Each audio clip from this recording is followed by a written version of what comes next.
ঈদ উল ফিতরে দেশ জুড়ে প্রেক্ষাগৃহে দারুণ সাড়া জাগানো সিনেমা দম এবার আন্তর্জাতিক পর্দায় পা রাখতে যাচ্ছে। ৭ সমুদ্র ১৩ নদী পেরিয়ে সিনেমাটি মুক্তি পাচ্ছে যুক্তরাষ্ট্রে। প্রযোজনা সংশ্লিষ্টদের তথ্য অনুযায়ী আগামী ১০ এপ্রিল থেকে যুক্তরাষ্ট্রের ২ বড় শহর নিউ ইয়র্ক ও লস অ্যাঞ্জেলেসের বিভিন্ন প্রেক্ষাগৃহে দম প্রদর্শিত হবে। এর মধ্য দিয়ে প্রবাসী দর্শকদের জন্য নতুন করে উন্মুক্ত হচ্ছে বাংলা সিনেমার আরেকটি সম্ভাবনার দ্বার। সিনেমাটির প্রযোজক শাহরিয়ার শাকিল জানান, যুক্তরাষ্ট্রে ১ সপ্তাহ প্রদর্শনের পর আগামী ১৭ এপ্রিল থেকে কানাডার বিভিন্ন শহরেও সিনেমাটি মুক্তি দেওয়া হবে।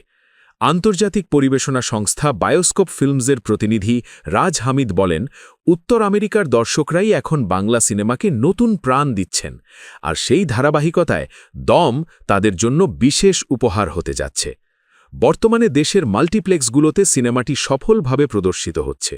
শুধু দেশেই নয়, এরই মধ্যে অস্ট্রেলিয়ার প্রেক্ষাগৃহগুলোতেও প্রবাসীদের নজর কাড়তে সক্ষম হয়েছে দম।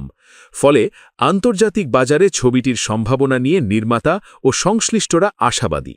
সত্য ঘটনা অবলম্বনে নির্মিত এই সিনেমার একটি বড় অংশের শুটিং হয়েছে কাজাখিস্তানে, যা ছবির ভিজুয়াল ও গল্পে আলাদা মাত্রা যোগ করেছে। ছবিটির প্রযোজনায় রয়েছে SVF Alpha I entertainment limited এবং সহ-প্রযোজনায় চরকি।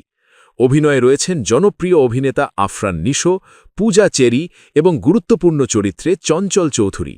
সব মিলিয়ে দেশীয় সাফল্যের পর আন্তর্জাতিক অঙ্গনে দম কতটা প্রভাব ফেলতে পারে, এখন সেটিই দেখার অপেক্ষা।